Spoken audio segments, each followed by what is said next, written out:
so you can play. Matthew and Steve talk about the new Harlequin, not like the novels, but the Codex. Matthew and Steve here from MiniWarGaming.com, and this is the first video in a small series of videos where we're going to review the new Harlequin Codex. Yeah. And the title of the series is Matt and Steve Review the Harlequin Codex. Let's see if I can. Ta-da! But and I'm specifically saying we're reviewing the Harlequin Codex because when I said to Steve we're going to do some Harlequin review videos, he got really excited. Yep. And even brought in a Harlequin novel. Thought we were going on the novels. Yeah. I was going to do a dramatic reading for y'all, but and he was I was even dress not the on part. the same page. So you're welcome that we did clarify that. Hopefully everybody actually gets that, what we're talking about. I don't know if everybody knows what a Harlequin novel is. You can Google it otherwise, and it's a pretty safe thing to Google. As long as you don't get too specific. Anyways, so we're going to be doing a series of videos, kind of like we did for the Necron Codex when it first came out. So this is our first impressions of the new Harlequin Codex. And so we haven't played with the new Harlequins yet. Some of the models aren't even out yet at the time of us filming this, but we will be. We're getting some painted up, and we're going to be featuring them in battle reports. And so you will get to see them in battle reports. I think they look interesting. And so we want to go through pretty much the whole Codex and talk about the changes from the Harlequins that you see in the Eldar Codex to what you see here, and all the formations, the psychic powers, and basically give you a good overview of what is there. What they are now, anyway. Yeah, what they are now. And of course, because we haven't played with them yet, this will be all theory crafting. All theory, yeah, exactly. Yeah, theory hammer, math hammer, and just what we think it'll be useful. And then we might get some pleasant or unpleasant surprises as we actually go to play them. And so just like the Necron videos, we're going to have every other video on YouTube and every other video in the MiniWarGaming Vaults. And these will all be released this week. And so this first video obviously is for free on YouTube. And then the next video, which will continue the comparisons and reviews, will be at the link in the video description below for our Vault members. And if you're not a Vault member, you can of course click it and get a free 7-day trial. And within that 7 days, even if you're just watching this on the day we release this first one, you'll get access to all of the Harlequin review videos. And so even if you're not sure that you want to pay for the MiniWarGaming Vault, even though you can get it for less than $3 a month if you get the bronze yearly membership, even if you're not sure you want that, you can still get the free 7-day trial, no obligation. And you can just cancel before the 7 days is up, or even if you forget, there's a full 30 days that you can get your money back. So really risk-free. You can try it out. See all of our 2,500 plus that videos. Just happened, yeah. We just recently hit 2,500 videos, battle reports, painting tutorials, behind-the-scenes stuff, all that. And if you are a Vault member, of course, thank you for supporting us, because that is what allows us to do this. Thank you, guys. It pays for us, not just for Steve. I get to be here. That's right, and I get to be here. That's true. So thank you very much. So let's just get into this. Our first set of videos, the first two, we're going to be going through all the units. So we're going to talk about them, and we're going to compare them where they can be compared to the Eldar Harlequins, because obviously it's been expanded. And we'll just briefly give our insights or first impressions from that. So in this video, we're going to go over the infantry, I guess, the troop, Death Jester, Shadowseer, and the Solitaire. And then in the video that'll be at the link below, we're going to be covering the Skyweavers, Star Weavers, Void Weavers. So the bikes, transports, and the heavy support. And so all that will be in these first two videos. And throughout the rest of the week, we're going to go over other things in more detail. So let's start. Let's start with the troop choice. The troop. That is going to be so confusing. I get why they called it the Harlequin troop. I mean, everything is named after a cast of players to play. Everything from sorry, what are they called? The relics or the magical items, or whatever you call them. Enigmas? Enigmas of the Black Library. That's right, correct. Enigmas of the Black Library. So the names are all quite interesting. Yeah, but it is going to be confusing when I say my Harlequin troops. I guess there's only one troop choice. No plural is the troop. Yeah. The troops choice, and this isn't confusing. Just pronounce it slightly different, just because there's a U in troop. We'll use the troupe. Because Harlequin troupe. So the Harlequin troop is basically our thing that we can compare to for the Harlequins. What in the they Eldar were in Codex. the other Eldar Codexes. Yeah, so why don't we quickly go over the differences that we see? Well, from before, they've gained +1 weapon skill, which is pretty awesome. They're still initiative 6, but they have 2 attacks now, which I don't believe they had 2 attacks base previously. I think they did. I think Did their stat line, the basic Harlequin troop or player, has essentially stayed the same. The war gear and upgrades has really changed. Okay, I see in my mind. I'm sorry, I made a mistake already. I thought the actual troop had increased in stats, but the troop master, the so-called sergeant of the unit, he did gain stats for sure. He actually has 2 wounds now, initiative 7, weapon skill 6, 3 attack space. He's gotten a bit of a buff, and he's most likely to be your warlord in every game you want to use these guys as your primary attachment, because there are no HQs in this book. We go right into troop. Which means now there is a very important distinction because the Codex does not have an HQ. It really limits how you can bring them. And we're going to go over the detachments and formations in a later video, but I want to point that out straight away. Yeah, I think that actually, we won't go into it now, but that actually is the biggest thing you have to consider when you're looking at this Harlequin Codex. You cannot bring them as a combined arms detachment, nor can you bring them as an allied detachment, because both of those require an HQ. No HQ choices in this book. They have troops, elites, fast attack, and heavy support, but no HQ. Now, just to confirm, I'm looking at the... Yeah, I just glanced over. It is exactly the same. The stats are exactly the same. Basic Harlequin player is exactly the same stat-wise. War gear-wise is different. But the troop master has been buffed. He's got extra weapon skill, ballistic skill. He's got extra... I think extra wounds. They had shuriken pistols 4 previously?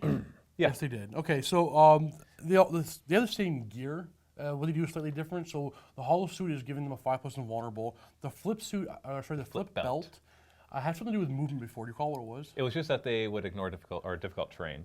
So before, Harlequins are not slowed by difficult terrain. Okay, well it does the same thing, but what it also will give, I guess only going to matter for your troop master, they will always look up certain 2+ if you have a flip belt. Yeah, now also the flip belt does allow them to ignore the initiative penalty, but that's not as big a deal because they have plasma grenades. They were given plasma grenades now too. Yeah, plasma grenades they can throw as a strength 4, AP4 blast, but it also allows them to, they count as assault grenades, whereas before they didn't have that. So with the old Harlequins, if they charged for difficult terrain, yes, they were not slowed by it. They essentially had moved through cover. Right. Kind of, for charging. But they did have their initiative reduced, which makes them useless. Yes, you cannot lower the initiative. No, these guys have no defense. Toughness 3, only save as a 5+ invulnerable. They can't take anything. Yeah, this is the most important thing. Everything that we're going to be talking about is going to be related to this basic principle of the Harlequins. A last gun, a last pistol is something that they're afraid of because they're toughness 3, 1 wound, 5 up invuln. Now, there's plenty of ways that we're going to talk about how that gets buffed or how you can protect them, but the basic troop is incredibly easy to kill.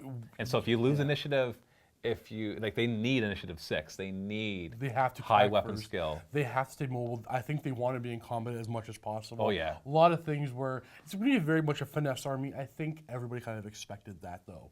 They're not very resilient at all. I know there are some things the Shadowseer can do to help out when we get to him. Yeah, there's going to be plenty of things, but I still don't think that there's any way that you're ever going to play Harlequins where they're going to be focusing on shooting. Yeah, you probably rarely ever see a big blob of Harlequins on the board, not in the transport either. Not trying to get into combat. You gotta keep them mobile. Like they have great shooting, as we'll get to. And that's the thing too. Yeah. Like even the basic shuriken pistol has the blade storm, so it's strength 4, and on 6s to wound it is strength or it's AP2. But in the game where every weapon in this book, every ranged weapon in this book, max range is 24 inches.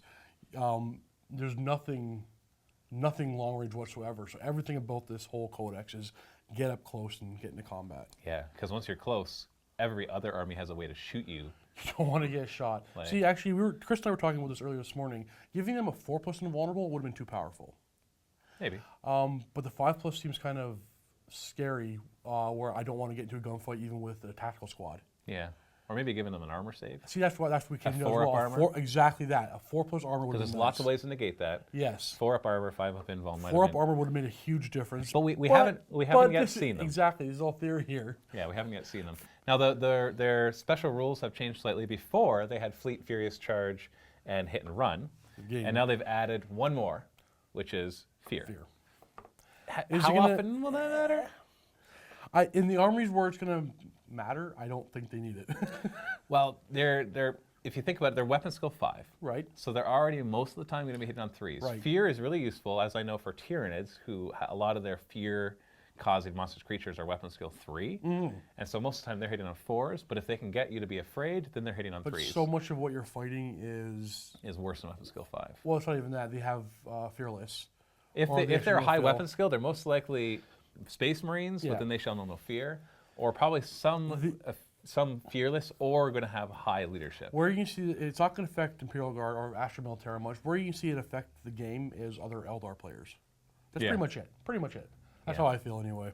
Or what you might see as well is once we start talking about the psychic powers and the other combos, the enigmas and all of that, that there are ways to drop leadership around. But once again, it doesn't affect Fearless or and they shall know no fear, which is, of course, all our Space Marine buddies. Everybody. Yeah, which is a lot of your opponents, of course, will be Space Marines. But then you are facing a lot of Eldar and Tau. And right Tau's now, another one, but again, you really need the fear. their weapon skills are Yeah, 2. they're- So you're already yeah, hitting you them on really need their 3s, fear on that, and they're yeah. already hitting you on 5s because Yeah. their weapon skill 2 versus your 5. So is fear that big a one?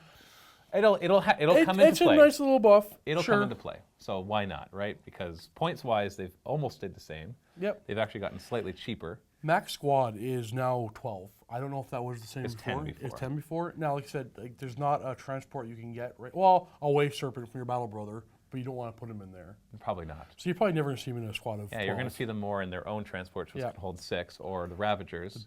The Raiders, sorry. Raider, The Dark from Eldar Raider, Raider. which can hold 10. Which I would probably try, yeah. For Yeah, sure. definitely. Sure. That'll be something we'll talk about later. Yep. So your squad sizes, yeah, they're going up to 12. I doubt you'll ever see that, especially because you're going to probably want to add a character in. Yep. So even going up to 10, you probably won't see very often. But thankfully, their basic size is 5 because your transports are 6. 6, yeah. And so it's too bad their transports couldn't hold a bit more than 6 because it'd be nice to be able to up them, plus give them more characters. But Then you might have too many eggs in one basket at that point. maybe, yeah. It's hard to say. Weapons, we still got. We've really changed in the weapons. They've really changed how their weapons work. Before they could, let's see, they had their shuriken pistol, and we could replace 2 of them. Could replace their shuriken pistols with fusion pistols. And fusion pistols sound great until you see their range. They're strength 8 AP1 melta pistols, but they're range 6. Yeah. And so it's basically like half the time you're not going to be able to use them. The melta's rarely going to come into play. Yeah, 'cause you really have to be close. at 3 inches. And on top of that, it's just a 6 inches. Whereas now they can replace them with neurodisruptors, Right. which those ones are a full 12-inch range, Fleshbane. AP2. AP2. I love that. That's a monstrous creature killer. Now, granted, okay, everybody in the squad can take one. It's 10 points. They're 15 points base. Yeah, So you're almost doubling their points cost. Yeah. But But I might do it. I say the same thing. Going back to other armies that I play, the Termagant, basic 4 points. You can fire a 12-inch strength 4 weapon. You can upgrade him for 4 points. You double his cost, which might sound, well, it's only 8 points. But when you're bringing a big blob of them, that means you bring a lot less of them, and they're very easy to kill. And you can upgrade them to have 3 strength 4 shots at range 18. And that was something I really didn't do a lot at first until I started trying it. And I realized that doubling their points cost, like, sure, they get triple shots, but you have to remember they die just as easily as another Termagant. But if with protected properly, in this case, what would happen is what I'd like to do now is I have half my Termagants as flesh borers and the other half as the Devours, and I put the more expensive ones in the back. Now, with Harlequins, you're only going to have like 5 to 10 guys, whereas we're talking 20 to 30 Termagants. But it's the same philosophy that you could have one squad really expensive, stick them in a transport, and then the rest of your army is like the Termagants out front, that they protect them. Right. And your opponent is like, do I shoot this thing, which I know will pop out and kill any monstrous creature it wants to kill, because you're talking hitting on 3s, wounding on 2s, AP2, and then charge in with all their Kiss of Death, Caress of Death, all that kind of stuff. Or do I fire at this other stuff because they're probably allied with Eldar or Dark Eldar, and so there's plenty of other targets that they're terrified of. And so you just have to kind of, it's just one of those things where you might, they might never see combat, but if you play it right, then if they're shooting at them, then there's something else that's really important too. My thought on it is very similar, where if you're playing just pure Harlequin as an army in themselves, their only defense really is a strong offense. Yeah, like an alpha strike. Yeah, like you cannot play the attrition game. So there's no point in trying to keep base points low and go for as many bodies as you can. You're not going to win the attrition game anyway. So make your squads, some of the upgrades, make them kill you, make sure they can do the job they have to do. Kill the unit that can attack them next. That's what you have to do. So the upgrades are I think are going to be used like crazy. You can also give them some different close combat weapons. Right now, or with the old ones, you could give only the Troop Master could take anything interesting. Yeah. Well, oh, sorry, they could all get the Harlequin's Kiss, which Yeah. back then was just rending. Right. Which you could still take the Harlequins from the Eldar Codex. So if you like, if you prefer those Harlequins, you can always bring a squad of Harlequins as elite choice. Yeah, I guess you could. With your, I know you probably won't see but it.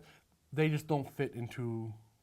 They don't have a role in the Elder Codex Harlequins don't have a role in their army. Not anymore. There's Not too many other whatsoever. things that they can choose instead. Well, there's better combat, and the transport they can take is not assault vehicle, so it just doesn't make sense. Yeah. You're better off taking these ones and get their own transports. Yeah, so now the Harlequin's Quick Kiss gives the Kiss of Death special rule, which is one of their attacks they can nominate to be a Strength 6 AP2.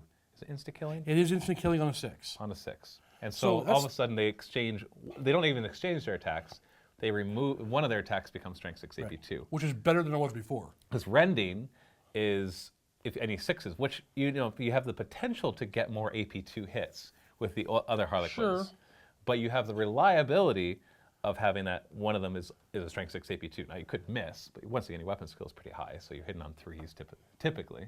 But you know that that's going to be the one that you always miss with. So yeah, I think the Harlequin Quiz actually is better than it was before. But if you, like I said, you want to go for the hope for more 6s, there is another item, the Harlequin Caress. It's a little more expensive, but this one I think it might be the best, but I'm not sure yet. It's an 8-point upgrade per guy, but what it does is on a roll of 6 to hit. The hit, that's huge. Yeah. It automatically wounds at strength 6. Automatically wounds at AP2.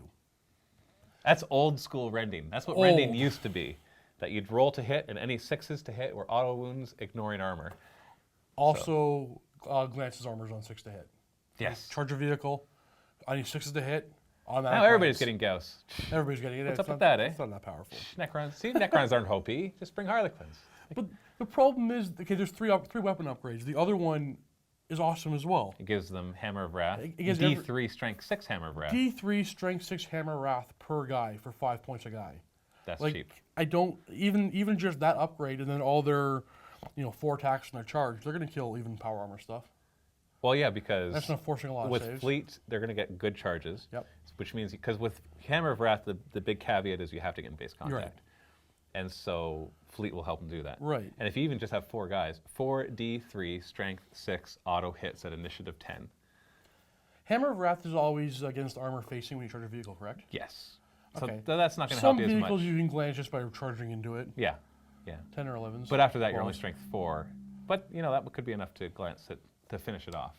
So it gives them a little more. There's some variety there. Now, better. once again, most codexes, when you have certain troops, it ends up the meta just leans towards one type of upgrade. So Yep. we can't yet guess what that'll be, because I can see the Neural Disruptor being a big one where the whole squad has them. Yeah. Because remember, their main transport is an open top transport. They're all going to fire So out. they're flying around. As long as 1 point from that open top transport is within 12 inches, bunch of Fleshbane AP2. That's a Terminator killer. That's a monstrous creature killer. Yep. And we're in a game where we're seeing a lot of these annoying things, or Dread Knights or Riptides. All of a sudden, a squad of Harlequins just with that, no other upgrades, flying around. If you're elite, you can fear Harlequin. yeah. They're elite killers. Yeah, because you need, if I'm playing Tyrannus with a bunch of Termagants, it's like, whatever. Because as soon as you charge me, I'll have so much Overwatch that you'll probably die from it. So, but I think they're definitely elite hunters. They're very tailored to that. My prediction is going to be, there's 2 ways they're going to be running these guys for the most part. One, just like Matt said, all with disruptors, disruptors, flying around killing things. And the other one will be everybody with the Harlequin Caress. That's the 6 to hit. That Auto automatically wounds, wounds AP2. and hurts armor as well. Yeah. I think that's my prediction. I don't know if I'm right or not yet, but I'm going to try them all. But Yeah, we'll I see. think that's what they're going to be. And the Troop Master, of course, is cool because he is their HQ choice. That's how you basically treat him. Most of the formations specify that if you choose a Troop Master as your Warlord, you get to re-roll his Warlord trait. And there are a lot of really cool Warlord traits that we can talk about later, probably. And so him being your Warlord and being able to take from the Enigmas of the Black Library, you can really have some really cool buffs there. I would have preferred if that Troop Master was an HQ choice, because then you could bring them as an allied detachment. I would have liked the HQ choice, yeah. Because we are going to talk about how they're limited in how you can bring them, but an allied detachment would have been nice, because allied detachment just requires 1 HQ, 1 troop, and then you can bring a fast attack elite and a heavy support, and so you could fit in a very small squad of Harlequins built the way you want. But anyway, we're not going to get into that right now. Did we mention the fact that the troop master can take enigmas? Yeah, I just said that. Oh, okay. Just right now. I wasn't paying attention. You weren't paying. Just off somewhere else. So that's a troop. So. But there's one more thing they added on that the regular troop or other Harlequin didn't have is they have a dedicated transport. They can get one. Yeah. So yeah, so it doesn't take up a Force Org slot. Whereas the other Harlequins, you'd have to specifically buy another transport to stick them in, which they probably always wanted anyways before, because they had no other reliable way to get into close combat. So that is the troop. So what is the next one? I think the next one is a Death Jester. It is a Death Jester. So Death Jester, stat-wise, has changed. Yeah. Now, basically, the Death Jester and the Shadowseer have been broken off, because before they're just upgrades. You can upgrade a Harlequin to be a Death Jester, which meant a couple of things. One, they couldn't leave the squad, because they're not an independent character. Now they are. And two, it limited how many you could bring, because I think, you can only upgrade one Harlequin to a Death Jester, one Harlequin to a Troop Master, one Harlequin to a Shadowseer. Now, because they're independent characters, you could theoretically have 3 Death Jesters attached to a squad, or even their own squad of 3 Death Jesters, because they're independent characters. So stat-wise, they got a buff in their Ballistic skill, now they have 5, which is important, because they're meant to shoot. Sure. This is the one infantry guy who's really all about shooting. And his initiative is now 7, attacks are 3, leadership is up to 10. Yeah, but I don't think you ever want him in combat. No, that's what I'm trying to say. Like you got more initiative, more attacks, but I don't want you in combat. But if he's attached to a group of troops, they're going to be heading towards combat. Yeah. So it's almost like I think, I don't know if I'm right or not yet, I think I don't want to attach him to a troop. Either he's going to be with other Death Jesters in a transport, or by themselves just sitting around doing stuff. Yeah. And firing. Well, there's the one formation that allows you to bring them independently, and they can't join. And they gain infiltrate and stealth. Yeah, stealth and See, that's how I kind of want to use them, I think, anyway, for now. Yeah. But they're so much more expensive than they were before. Not overpriced for the point I don't want to bring them. They're only 60 points. But they were, what, like 25 before, 24? Well, you paid the 18 points for the Harlequin, plus the and upgrade. Then there was another 10 points, so 28 points before. So over doubling his points. But you get the weapons change, though. Because before they had the Shrieker Cannon, which was 24-inch, Assault 3, Strength 6, Blade Storm, it was so a AP2. shuriken cannon with pinning. Yeah, basically a shuriken. Yeah, exactly. And it's an assault weapon, so thankfully it's not a heavy weapon. Whereas now he has a couple interesting things. 2 fire modes. Basically, you can fire just like a shuriken cannon, but no pinning. Or you can fire, it's called the Shrieker Shot. It's Strength 1, AP 5, it's Assault 1, Bioexplosive. It has the Blade Storm rule. That's the pseudo-rending, so against infantry, 6s to wound are AP2. Pinning and Poison 2+. It's a one-shot thing. But Bioexplosive, if that one shot kills a guy, he explodes. You place a small blast over his head. Everybody under the blast or touched by the blast takes a Strength 5, AP 4, ignores cover wound.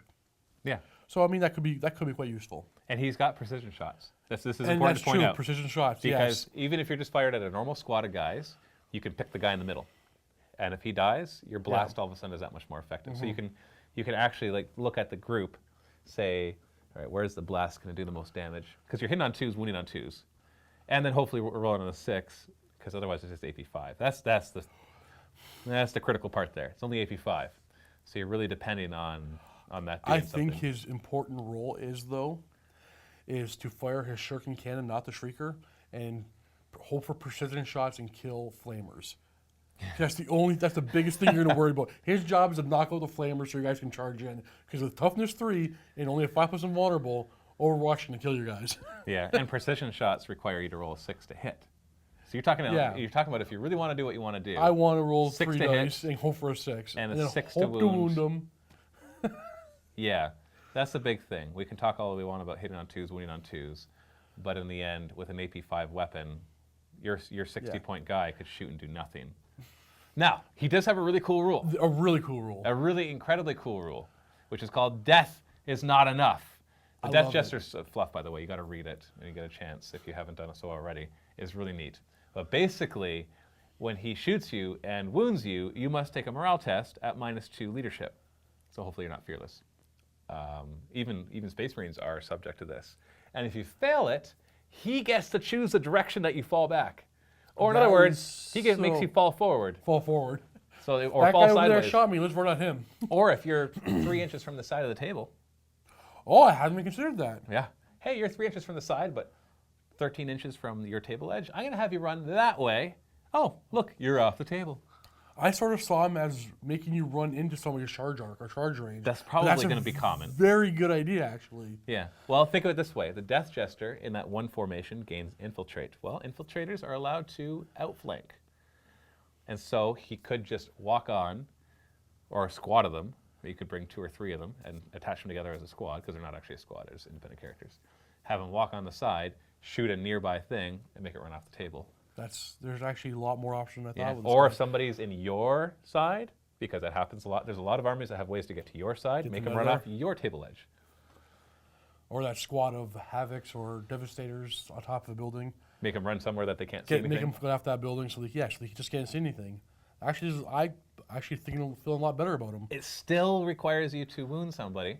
On top of that, there's also the pinning if you use the Biostorm one, but it does make you kind of want to ignore that one and just fire your Bladestorm because it gives you more options. You just want to wound somebody. Hitting on 2s, most likely wounding on 2s, and if you can't wound them with a strength 6 on 2, then you fire your Shrieker.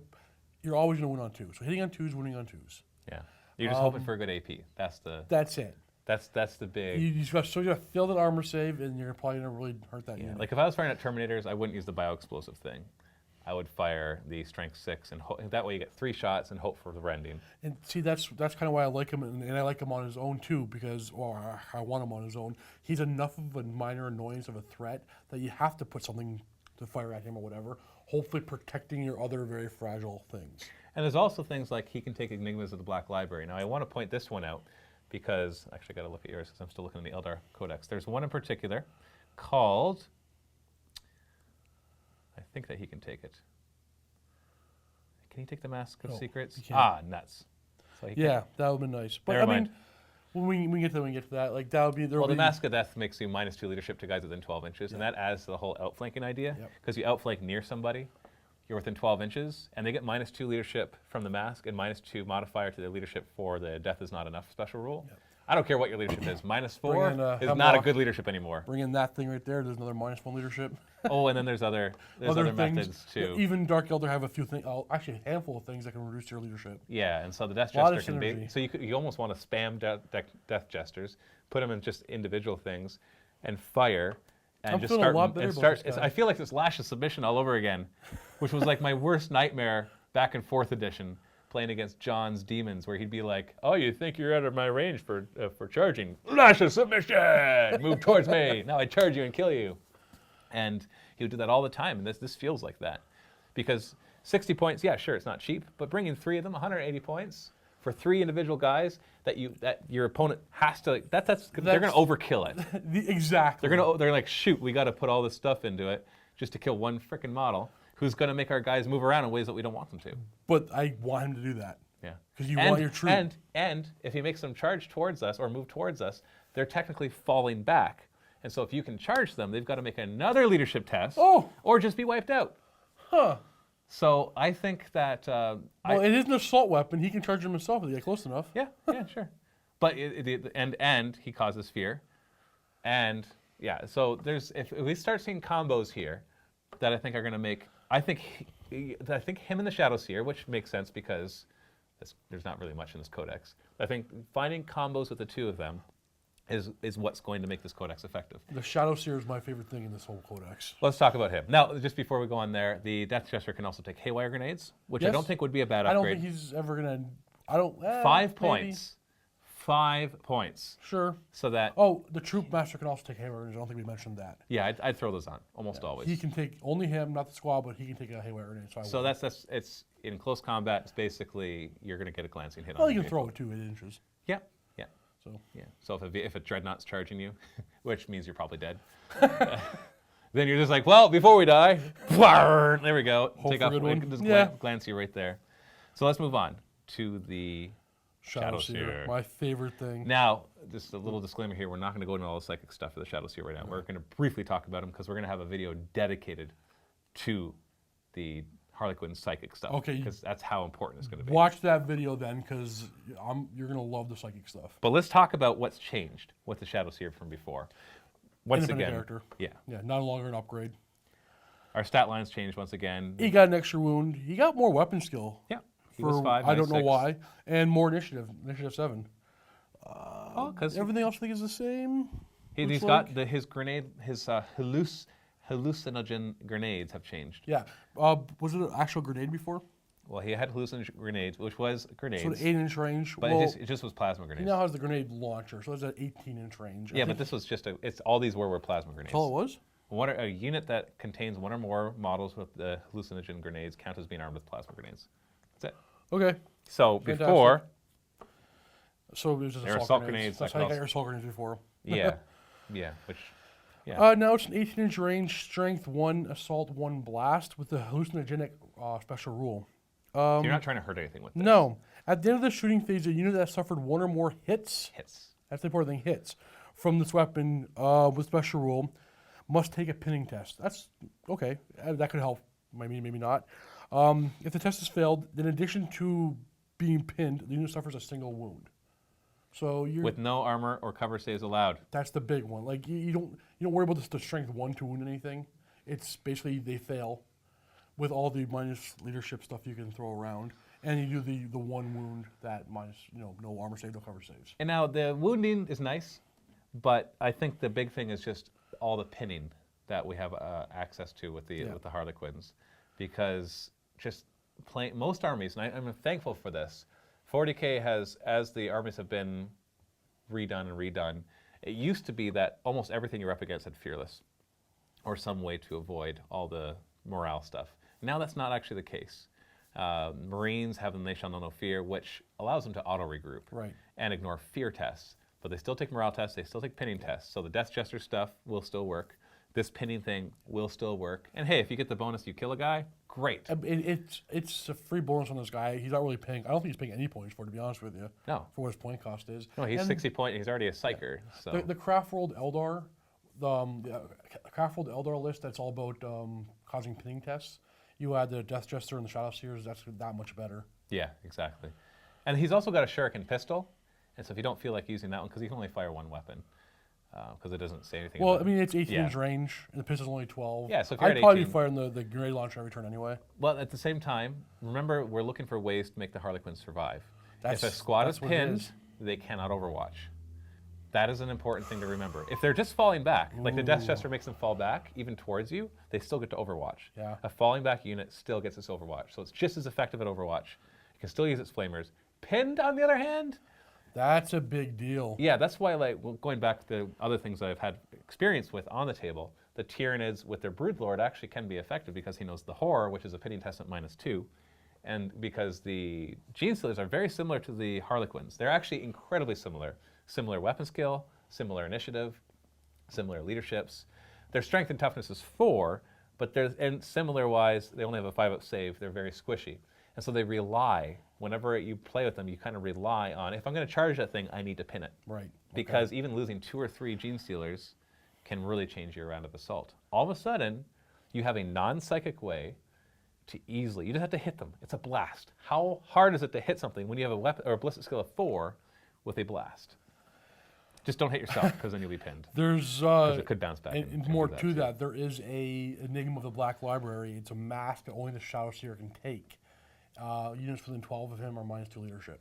So get within 12, which they would want to be if they're going to charge. Exactly. He hucks out the grenade at them. They make a pinning test at -2, which even if you're leadership 10 becomes leadership 8. Leadership 8 is not hard to pass, but it's no longer this whatever. Yeah. Leadership 10. Unless you're Necrons, I always fail my leadership 10. And then you charge in and they get no overwatch and they're dead. Unless they are like assault terminators with thunderhammers and storm shields and have 3 Oh, up you're not bombs. charging them. Then just leave those alone. Don't go near them. Just stay away. None of your AP matters there. There's nothing in your army that can deal with him. Yeah, but your typical things that are strong in close combat, you're still going to be better than them. You can face almost anything, monsters, creatures, vehicles, groups of infantry, and be able to do your work. And There are some psychic things you'd have to cast on those Terminators if you ever want to charge Thunderhammer, Storm Shield Terminators. Yeah, there are ways to do it. There are ways, but then you're going to hit. We're not going to talk about psychic. You're going to hit here. and get out of there because you never want to stay in combat with them. Yeah, and so other than that, he's basically gained. He's got the misstave. He's AP4 concussive in close combat. I think who cares? It's actually +2 strength, Fleshbane. Is it Fleshbane? I thought it was just concussive. Fleshbane. Oh my goodness. Never mind. So it makes him strength 5. He AP does nothing. get AP maybe nothing, but it's Fleshbane. So I mean, he's wounding. Yeah, and it makes your initiative 1 if you Weapon fail your skill save. 6 and Fleshbane. I mean, he's gonna make you roll some saves. That's true. I guess that's better. I mean, was just thinking it was just AP 4. 3 attacks base. The misstaff doesn't say it's 2-handed, so he has 4 attacks, 5 on the charge. Yeah, it's not specialist. Yeah. So you pin them, charge them, and he's got a way to make your guys initiative 1, and you're initiative 7. So even if you're going up against initiative 6 guys, I guess that could be useful, because your initiative 7 guy goes first, smacks him in the head, 5 attacks, most likely hitting on 3s, wounding on 2s. He failed just one of those saves. Oh wait, never mind. It's per model. Yeah, it's per model. Because it is per model. I mean, but if you're up against a monstrous creature with initiative 6, somehow, are there any in your? Hive Tyrants have initiative 5. I'm sure there's probably some demon, because they're all possibly. They're I mean, like, look, you're not bringing him for his shooting ability. You're not bringing him for his combat ability. You bring him because he's a psyker. And forget concussive. And this is Fleshbane. This is his bonus you're throwing in there. Yeah. The +2 strength, of course, if you're wondering why they would give him +2 strength and Fleshbane, because Fleshbane always moves on a 2, because Fleshbane doesn't affect vehicles, so at least it'll be strength 5 against vehicles. That's true. Strength 6, actually, because Furious Charge. Oh, that's true. Furious Charge. So he's effective against pretty much anything except armor, like Land Raider vehicles or super heavies. 5 attacks at strength 6 charging vehicles hitting the rear armor could definitely do some damage to them. Yeah. Yeah. So you've got a way to deal with that. And he can bring a Neuro Disruptor. He psychic-wise, like we're not going to go totally into this, but he can bring the Harlequin Psychic. He can also bring Telepathy, which will actually be something you might want to consider, and Demonology Sanctic, which I don't think you're ever going to want to do, mainly because it's good. There's some good choices in there, giving your squad +2 strength. No synergy with the list themselves. Well, no. The main problem is that you're not Grey Knights, and therefore you perils on any double. Yeah. And let's just not go there, because periling is bad for a 2-wound model. Most likely it will cause them to be in great pain. So, and they can take the Enigmas, which we already talked about. And you can also take Haywire Grenades at 5 points as well. Why not? Throw them all in there, because although for him, he's going to be strength 6. So unless you're going up against walkers. I don't think he wants them, but maybe a walker. A walker would be nice, because you're hitting the front armor, which strength 6 won't usually touch or not do very well against. And lastly, there's the Solitaire. This guy, I don't even know what to think of him. He's got a list of rules, special rules like this long. I will forget half of these rules in game. I don't think so, because I think most of them are just intuitive. Just remember that he's got Blitz, Deep Strike, Eternal Warrior, Fear, Fearless, Fleet, Furious Charge, Hit and Run, Impossible Form, Precision Strikes, Prismatic Blur, and Path of Damnation. That sounds like a long list until you realize that one of the rules is just he can't join anybody. One of them gives him a 3-up invul instead of his 5-up. Precision Strikes, you can't, that's not hard to remember. And then everything else is just everything that you associate with something that's fast. That's true. Fleet, Hit and Run. Blur, he moves 12 inches. And he gets to move. You're not going to forget that. He always moves 12 inches. You're not going to forget that. And he's got a once per game special rule where instead of moving 12 inches, he moves a number of D6 inches equivalent to the turn number. Turn 5, 5d6. Which, yeah, if you're still alive. But more importantly, it raises the attack profile from 6 to 10. Which is not that big of a deal, because he's going to have 8 attacks on charge anyway. Yeah, but they don't have 12. 4 extra attacks is not a big deal. Well, I guess that's like super duper rage. You know what? See, in my mind, and he gains rage times 2. See, in my mind, I had actually, this thing. Everything caps at 10, but I guess he doesn't. There's no. Attacks do not cap. Yeah, that is the one profile or one. All right, thing so 12 attacks on the charge. Yeah. At weapon skill 9, initiative 10. And then they give you a ballistic skill of 9 just to be like, tee-hee. Yeah, you're never going to use it. You will never use your ballistic skill whatsoever. Like well, no. He can take a Haywire Grenade and throw it. And hit on a 2. Is that re-rolling on a 2 or 3? That re-rolls on a 3. Yeah, it's 6, 7, 8, 9. Yeah, it's re-rolling on a 3. Yeah. So, but still, you're not going to miss with the Haywire Grenade. This Haywire Grenade's got your... This guy is the master Haywire Grenade thrower. Yeah, he has practiced over and over. He's one of those... He does trick shots. Trick shots, he just banks it off the He's like, watch this, guys. I'm going to hit the vehicle over there. Boom, boom, boom, boom, boom, boom, boom.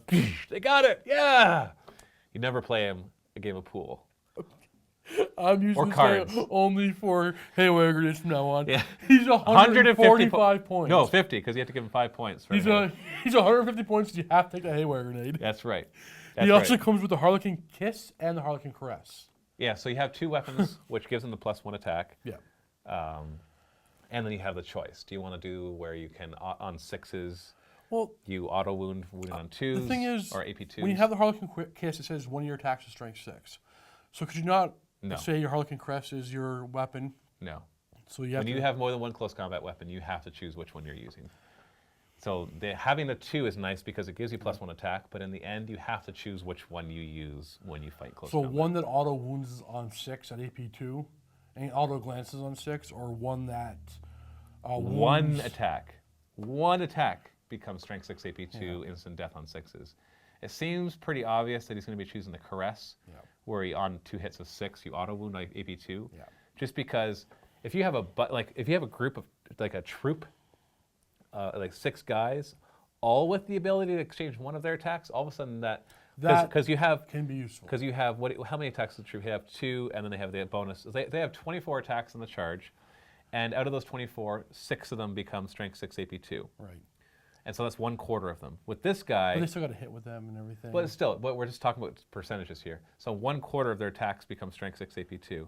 Whereas this guy, he's got 8 attacks in the charge base. 10%. So he has, it's 1/8, so 12.5%. So it's half the percentage become that, as opposed to 6's auto hit Yeah, AP2. like I think that's the obvious. Yeah, because you got to, because remember the other thing that's really big for the troop is that all those attacks also have instant deaths on 6s. So you have 6 attacks, probably hitting on 3s, and 6 instant death AP2.